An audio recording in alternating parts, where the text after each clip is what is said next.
नमो भगवते वासुदेवाय नमः। श्री सत्यनारायण भगवान की जय। नमस्कार प्रिय भक्तगणों, सत्य को नारायण के रूप में पूजना ही वास्तव में सत्यनारायण की पूजा है। इसका अर्थ यह भी है कि संसार में एकमात्र हरिनारायण ही सत्य है, बाकी सब मोह माया है। सत्य को ईश्वर मानकर निष्ठा के साथ समाज के किसी भी वर्ग का व्यक्ति इस व्रत कथा को सुनता है तो उसे उसकी इच्छा के अनुरूप फल प्राप्त होता है। पंचांग के अनुसार हर पूर्णिमा तिथि को सत्यनारायण भगवान की पूजा उपासना की जाती है और पूर्णिमा के दिन इस कथा को सुनने का बड़ा भारी महत्व होता है। यदि आप इस कथा को सुन रहे हैं तो पूरा सुने, इस कथा को आधा अधूरा नहीं छोड़े। इससे विष्णु जी का अनादर होता है। तो प्रिय भक्त गणों, आप सभी भक्तगण श्रद्धा पूर्वक इस पावन पौराणिक कथा को श्रवण करिए। वीडियो को लाइक करके कमेंट में जय श्री हरि विष्णु अवश्य लिखिए। श्री सत्यनारायण व्रत कथा के अनुसार एक समय की बात है। नैमिषारण्य तीर्थ में शौनकादिक 88,000 अर्षियों ने पुराण वेदता श्री सूत जी से पूछा, हे सूत जी, इस कलयुग में वेद विद्यारहित मनुष्यों को प्रभु भक्ति किस प्रकार मिलेगी तथा उनका उद्धार कैसे होगा? हे मुनिश्रेष्ठ, कोई ऐसा व्रत अथवा तप कहिए जिसके करने से थोड़े ही समय में पुण्य प्राप्त हो तथा मनवांछित फल भी मिले। हमारी प्रबल इच्छा है कि हम ऐसी कथा सुने। श्री सूत जी बोले, हे वैष्णवों में पूज्य, आप सभी ने प्राणियों के हित एवं कल्याण की बात पूछी है। अब मैं उस श्रेष्ठ व्रत को आप लोगों से कहूंगा जिससे श्रेष्ठ मुनि नारद जी ने श्री लक्ष्मी नारायण भगवान से पूछा था और श्री लक्ष्मी नारायण भगवान ने मुनिश्रेष्ठ नारद जी को बताया था। आप सभी श्रेष्ठ गण यह कथा ध्यान से सुने। मुनिश्रेष्ठ नारद दूसरों के कल्याण हेतु सभी लोकों में घूमते हुए एक समय मृत्यु लोक में आ पहुँचे। यहाँ बहुत सी योनियों में जन्मे प्रायः सभी मनुष्यों को अपने कर्मानुसार अनेक कष्टों से पीड़ित देखकर उन्होंने विचार किया कि किस यत्न के करने से निश्चय ही प्राणियों के कष्टों का निवारण हो सकेगा। मन में ऐसा विचार कर श्री नारद विष्णु लोक गए। वहां श्वेत वर्ण और 4 भुजाओं वाले देवों के ईश नारायण को, जिनके हाथों में शंख चक्र गदा और पद्म थे तथा वरमाला पहने हुए थे, को देखकर उनकी स्तुति करने लगे। नारद जी ने कहा, हे भगवान, आप अत्यंत शक्तिवान हैं। मन तथा वाणी भी आपको नहीं पा सकती। आपका आदि मध्य अंत भी नहीं है। आप निर्गुण स्वरूप सृष्टि के कारण भक्तों के कष्टों को नष्ट करने वाले हो। आपको मेरा शत शत नमन है। नारद जी से इस प्रकार की प्रार्थना सुनकर विष्णु भगवान बोले, हे योगीराज, आपके मन में क्या है? आपका किस कार्य हेतु यहाँ आगमन हुआ है? निसंकोच कहें। तब मुनि श्रेष्ठ नारद मुनि ने कहा, मृत्यु लोक में सब मनुष्य जो अनेक योनियों में पैदा हुए हैं, अपने अपने कर्मों द्वारा अनेक प्रकार के कष्टों के कारण दुखी हैं। हे स्वामी, यदि आप मुझ पर दया रखते हैं तो बताइए कि उन मनुष्यों के सब कष्ट थोड़े से ही प्रयत्न से किस प्रकार दूर हो सकते हैं? श्री विष्णु भगवान ने कहा, हे नारद, मनुष्यों की भलाई के लिए तुमने यह बहुत उत्तम प्रश्न किया है। जिस व्रत के करने से मनुष्य मोह से छूट जाता है, वह व्रत मैं तुमसे कहता हूँ। सुनो, अति पुण्य दान करने वाला, स्वर्ग तथा मृत्यु लोक दोनों में दुर्लभ एक अति उत्तम व्रत है जो आज मैं तुमसे कहता हूँ। श्री सत्यनारायण भगवान का यह व्रत विधि विधान पूर्वक संपन्न करने पर मनुष्य इस धरती पर सभी प्रकार के सुख भोग कर मरणोपरांत मोक्ष को प्राप्त होता है। श्री विष्णु भगवान के ऐसे वचन सुनकर नारद मुनि बोले, हे भगवान, उस व्रत का विधान क्या है? फल क्या है? इससे पूर्व किसने यह व्रत किया है और किस दिन यह व्रत करना चाहिए? कृपया मुझे विस्तार से समझाएं। श्री विष्णु भगवान ने कहा, हे नारद, दुख शोक एवं सभी प्रकार की व्याधियों को दूर करने वाला यह व्रत सब स्थानों पर विजय दिलाने वाला है। श्रद्धा और भक्ति के साथ किसी भी दिन मनुष्य संध्या के समय श्री सत्यनारायण भगवान की ब्राह्मणों और बंधुओं के साथ पूजा करे। भक्ति भाव से नैवेद्य, केले का फल, नैवेद्य घी, शहद, शक्कर अथवा गुड़, दूध और गेहूं का आटा, इन सभी को भक्तिभाव से भगवान श्री सत्यनारायण को अर्पण करे। बंधु बांधवों सहित ब्राह्मणों को भोजन कराए। इसके पश्चात ही स्वयं भोजन करे। रात्रि में श्री सत्यनारायण भगवान के गीत आदि का आयोजन कर श्री सत्यनारायण भगवान का स्मरण करते हुए समय व्यतीत करे। इस तरह जो मनुष्य व्रत करेंगे उनकी मनोकामनाएं अवश्य ही पूर्ण होंगी। विशेष रूप से कलियुग में, मृत्युलोक में यही एक ऐसा उपाय है जिससे अल्प समय और कम धन में महान पुण्य की प्राप्ति हो सकती है। सूत जी ने कहा, हे ऋषियों, जिन्होंने प्राचीन काल में इस व्रत को किया है, उनका इतिहास मैं आप सब से कहता हूँ, ध्यान से सुने। अति सुंदर काशीपुर नगरी में एक अति निर्धन ब्राह्मण वास करता था। वह भूख और प्यास से बेचैन होकर हर समय दुखी रहता था। ब्राह्मणों से प्रेम करने वाले श्री विष्णु भगवान ने उसको दुखी देखकर एक दिन बूढ़े ब्राह्मण का वेश धारण कर निर्धन ब्राह्मण के पास जाकर बड़े आदर से पूछा, हे ब्राह्मण, तुम हर समय ही दुखी होकर पृथ्वी पर क्यों घूमते हो? हे श्रेष्ठ ब्राह्मण, अपनी व्यथा मुझसे कहो, मैं सुनना चाहता हूँ। कष्टों से घिरे उस ब्राह्मण ने कहा, मैं निर्धन ब्राह्मण हूँ, भिक्षा के लिए पृथ्वी पर मारा मारा फिरता हूँ। हे भगवान, यदि आप इससे मुक्ति पाने का कोई उपाय जानते हो तो कृपा कर मुझे बताएं।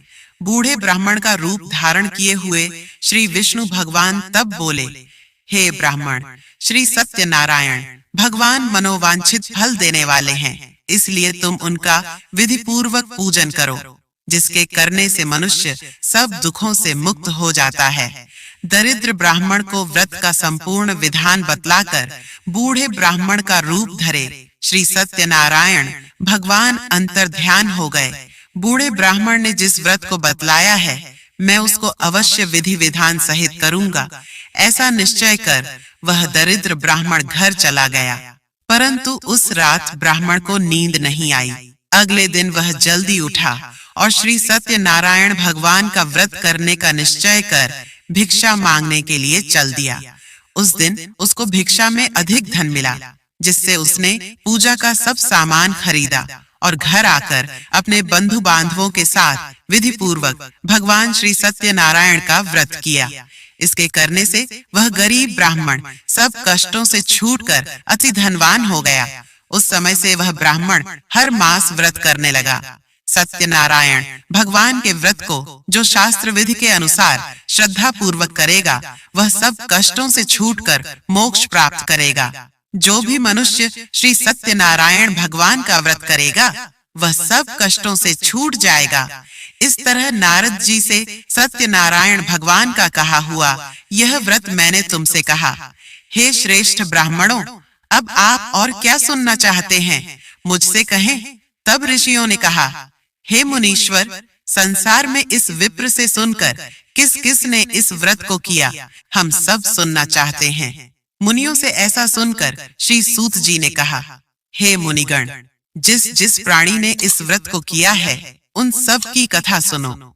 एक समय वह धनी ब्राह्मण बंधु बांधवों के साथ शास्त्र विधि के अनुसार अपने घर पर श्री सत्यनारायण भगवान का व्रत कर रहा था। उसी समय एक लकड़ी बेचने वाला बूढ़ा व्यक्ति वहां आया। उसने सिर पर रखा लकड़ियों का गट्ठर बाहर रख दिया और ब्राह्मण के मकान में चला गया। प्यास से बेचैन लकड़हारे ने विप्र को व्रत करते देखा। वह प्यास को भूल गया। उसने विप्र का अभिनंदन किया और पूछा, हे ब्राह्मण, आप यह किसका पूजन कर रहे हैं? इस व्रत को करने से क्या फल मिलता है?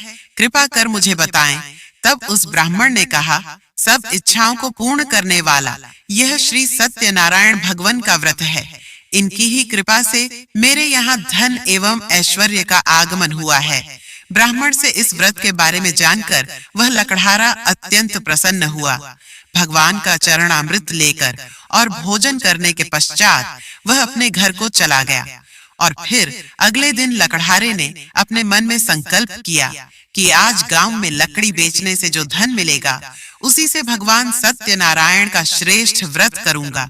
मन में ऐसा विचार कर वह लकड़हारा लकड़ियों का गट्ठर अपने सिर पर रखकर जिस नगर में धनवान लोग रहते थे, ऐसे सुंदर नगर में गया। उस दिन उसे उन लकड़ियों का दाम पहले दिनों से 4 गुना मिला। तब वह बूढ़ा लकड़हारा बहुत प्रसन्न होकर पके केले, शक्कर, शहद, घी, दूध, दही और गेहूं का चूर्ण इत्यादि श्री सत्यनारायण भगवान के व्रत की सभी सामग्री लेकर अपने घर आया। फिर उसने अपने बंधु बांधवों को बुलाकर विधि विधान के साथ भगवान का पूजन एवं व्रत किया। उस व्रत के प्रभाव से वह बूढ़ा लकड़हारा धन धान्य से युक्त हुआ और संसार के समस्त सुख भोगकर बैकुंठ को चला गया। श्री सत्यनारायण व्रत कथा का 3रा अध्याय। बोलिए सत्यनारायण भगवान की जय। श्री सूत जी बोले, हे श्रेष्ठ मुनियों, अब मैं आगे की एक कथा कहता हूँ। प्राचीन काल में उल्कामुख नाम का एक महान अक्लमंद राजा था।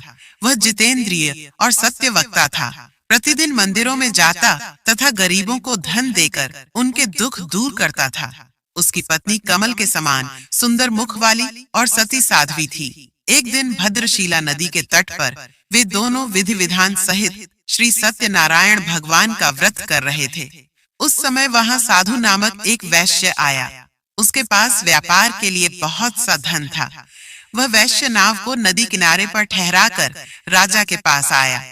राजा को व्रत करते हुए देखकर उसने विनम्रता पूर्वक पूछा, हे राजन, यह आप क्या कर रहे हैं? मेरी सुनने की इच्छा है। कृपया आप यह मुझे भी समझाइए। महाराज उल्कामुख ने कहा, हे साधु वैश्य, मैं अपने बंधु बांधवों के साथ पुत्र की प्राप्ति के लिए श्री सत्यनारायण भगवान का व्रत व पूजन कर रहा हूँ। राजा के वचन सुनकर साधु नामक वैश्य ने आदर से कहा, हे राजन, मुझे भी इसका संपूर्ण विधि विधान बताएं। मैं भी आपके कहे अनुसार इस व्रत को करूंगा। मेरी भी कोई संतान नहीं है। मुझे विश्वास है इस उत्तम व्रत को करने से अवश्य ही मुझे भी संतान होगी। राजा से व्रत के सब विधान सुन व्यापार से निवृत्त हो वह वैश्य सुख पूर्वक अपने घर आया। उसने अपनी पत्नी को संतान देने वाले उस व्रत के विषय में सुनाया और प्रण किया कि जब मेरे संतान होगी तब मैं इस व्रत को करूंगा। वैश्य ने यह वचन अपनी पत्नी लीलावती से भी कहे।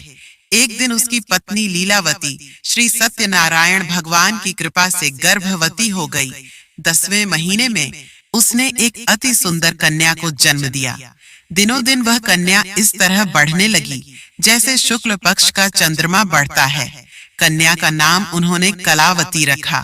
तब लीलावती ने मीठे शब्दों में अपने पति को याद दिलाया कि आपने जो भगवान का व्रत करने का संकल्प किया था, अब आप उसे पूरा कीजिए।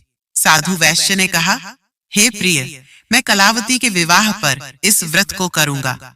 इस प्रकार अपनी पत्नी को आश्वासन दे वह व्यापार करने विदेश चला गया।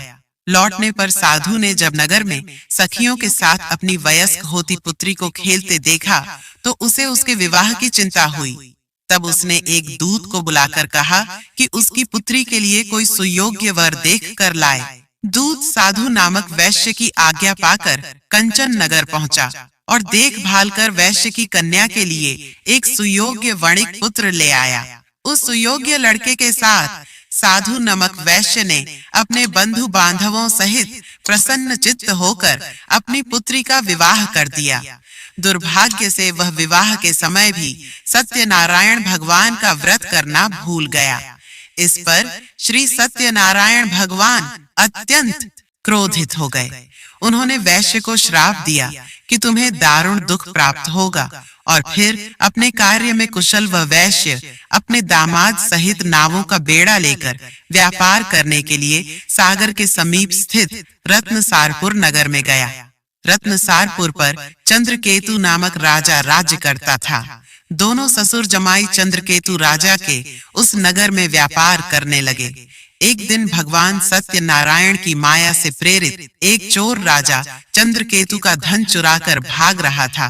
राजा के दूतों को अपने पीछे तेजी से आते देखकर चोर ने घबराकर राजा के धन को वैश्य की नाव में चुपचाप रख दिया, जहां वे ससुर जमाई ठहरे हुए थे, और भाग गया।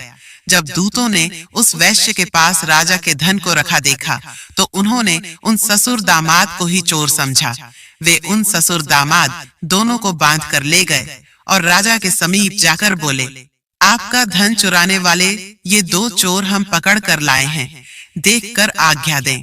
तब राजा ने बिना उस वैश्य की बात सुने उन्हें कारागार में डालने की आज्ञा दे दी। इस प्रकार राजा की आज्ञा से उनको कारावास में डाल दिया गया तथा उनका सारा धन भी छीन लिया गया। सत्यनारायण भगवान के श्राप के कारण उस वैश्य की पत्नी लीलावती व पुत्री कलावती भी घर पर बहुत दुखी हुई। उनका सारा धन चोर चुरा कर ले गए। मानसिक व आस में कलावती एक ब्राह्मण के घर गई। उसने ब्राह्मण को श्री सत्यनारायण भगवान का व्रत करते देखा। उसने कथा सुनी तथा श्रद्धा पूर्वक प्रसाद ग्रहण कर रात को घर आई। माता ने कलावती से पूछा, तू अब तक कहाँ रही? मैं तेरे लिए बहुत चिंतित थी। माता के शब्द सुन कलावती बोली, हे माता, मैंने एक ब्राह्मण के घर श्री सत्यनारायण भगवान का व्रत होते देखा है और मेरी भी उस उत्तम व्रत को करने की इच्छा है।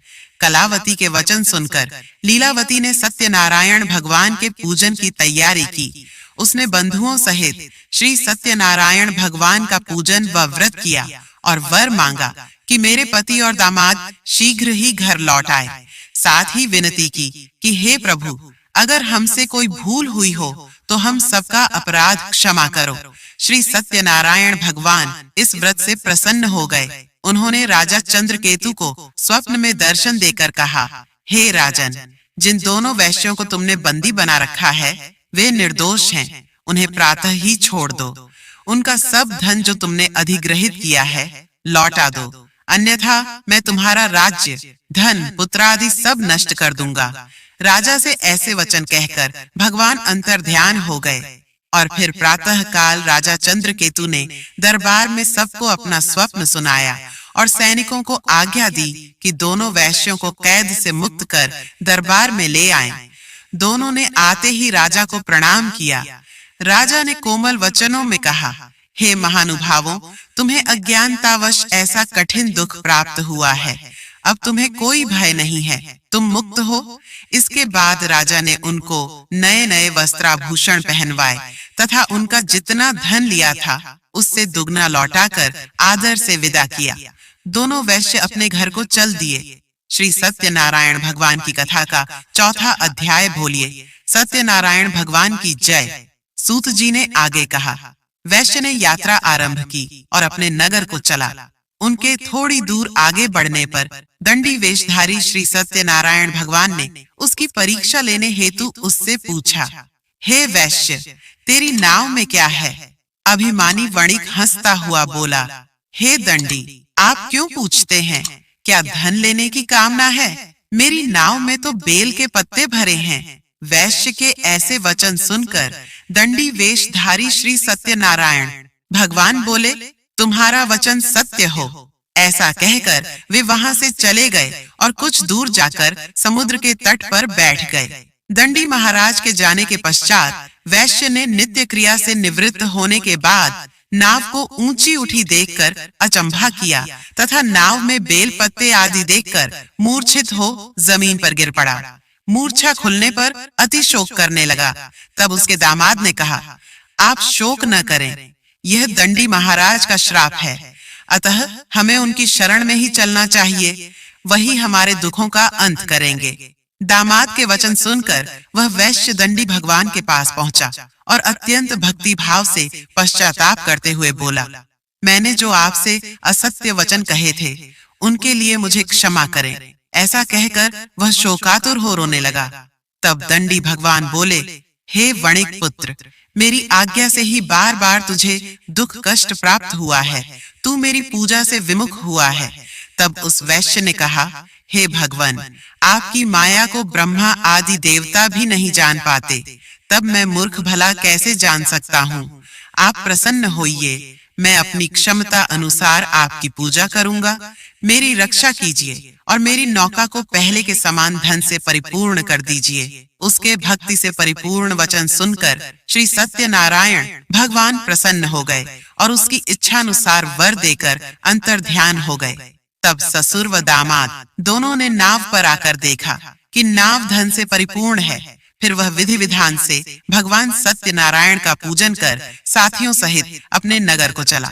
जब वह अपने नगर के निकट पहुंचा, तब उसने एक दूत को अपने घर भेजा। दूत ने साधु नामक वैश्य के घर जाकर उसकी पत्नी को नमस्कार किया और कहा, आपके पति अपने जमाता सहित इस नगर में समीप आ गए हैं। लीलावती और उसकी कन्या कलावती उस समय भगवान का पूजन कर रही थीं। दूत का वचन सुनकर साधु की पत्नी ने बड़े हर्ष के साथ सत्यनारायण भगवान का पूजन पूर्ण किया और अपनी पुत्री से कहा, मैं अपने पति के दर्शन को जाती हूँ, तू पूजन पूर्ण कर शीघ्र आ जाना। परंतु कलावती पूजन एवं प्रसाद छोकर अपने पति के दर्शन के लिए चली गई। पूजन एवं प्रसाद की अवज्ञा के कारण भगवान सत्यनारायण ने रुष्ट हो उसके पति को नाव सहित पानी में डुबो दिया।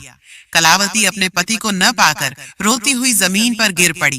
नौका को डूबा हुआ तथा कन्या को रोती हुई देख साधु नामक वैश्य द्रवित हो बोला, हे प्रभु, मुझसे या मेरे परिवार से अज्ञानतावश जो अपराध हुआ है उसे क्षमा करें। उसके ऐसे वचन सुनकर सत्यदेव भगवान प्रसन्न हो गए। आकाशवाणी हुई, हे वैश्य, तेरी पुत्री मेरा प्रसाद छोड़कर आई है, इसलिए इसका पति अदृश्य हुआ है। यदि वह घर जाकर प्रसाद ग्रहण कर लौटे तो इसे इसका पति अवश्य मिलेगा। आकाशवाणी सुनकर कलावती ने घर पहुंचकर प्रसाद ग्रहण किया और फिर आकर अपने पति को पूर्व रूप में पाकर वह अति प्रसन्न हुई तथा उसने अपने पति के दर्शन किए। तत्पश्चात साधु वैश्य ने वहीं बंधु बांधवों सहित सत्यदेव का विधि पूर्वक पूजन किया। वह इस लोक के सभी प्रकार के सुख भोग कर अंत में मोक्ष को प्राप्त हुआ। श्री सत्यनारायण भगवान की कथा का 5वां अध्याय। बोलिए सत्यनारायण भगवान की जय। श्री सूत जी ने आगे कहा, हे ऋषियों, मैं एक और भी कथा कहता हूँ, उसे भी सुनो। प्रजापालन में लीन तुंगध्वज नाम का एक राजा था। उसने भगवान सत्यदेव का प्रसाद त्याग कर बहुत दुख पाया। एक समय राजा वन में वन्य पशुओं को मारकर बड़ के वृक्ष के नीचे आया। वहां उसने ग्वालों को भक्ति भाव से बंधु बांधवों सहित श्री सत्यनारायण का पूजन करते देखा। परंतु राजा देखकर भी अभिमानवश न तो वहां गया और न ही सत्यदेव भगवान को नमस्कार ही किया। जब ग्वालों ने भगवान का प्रसाद उनके सामने रखा तो वह प्रसाद त्याग कर अपने नगर को चला गया। नगर में पहुंचकर उसने देखा कि उसका सब कुछ नष्ट हो गया है। वह समझ गया कि यह सब भगवान सत्यदेव ने ही किया है। तब वह उसी स्थान पर वापस आया और ग्वालों के समीप गया और विधि पूर्वक पूजन कर प्रसाद खाया तो सत्यनारायण की कृपा से सब कुछ पहले जैसा ही हो गया और दीर्घ काल तक सुख भोग कर मरने पर स्वर्ग लोक को चला गया। जो मनुष्य इस परम दुर्लभ व्रत को करेगा, श्री सत्यनारायण भगवान की कृपा से उसे धन धान्य की प्राप्ति होगी। निर्धन धनी और बंदी बंधन से मुक्त होकर निर्भय हो जाता है। संतानहीन को संतान प्राप्त होती है तथा सब मनोरथ पूर्ण होकर अंत में वह बैकुंठ धाम को जाता है। जिन्होंने पहले इस व्रत को किया, अब उनके दूसरे जन्म की कथा भी सुनिए। शतानंद नामक ब्राह्मण ने सुदामा के रूप में जन्म लेकर श्री कृष्ण की भक्ति कर मोक्ष प्राप्त किया। उल्कामुख नाम के महाराज राजा दशरथ बने और श्री रंगनाथ का पूजन कर बैकुंठ को प्राप्त हुए। साधु नाम के वैश्य ने धर्मात्मा व सत्य प्रतिज्ञ राजा मोरध्वज बनकर अपनी देह को आर्य से चीर कर दान करके मोक्ष को प्राप्त हुआ। महाराज तुंगध्वज स्वयंभू मनु हुए। उन्होंने बहुत से लोगों को भगवान की भक्ति में लीन कर मोक्ष प्राप्त किया। लकड़हारा भील अगले जन्म में गुह नामक निषाद राजा हुआ, जिसने भगवान राम के चरणों की सेवा कर मोक्ष प्राप्त किया।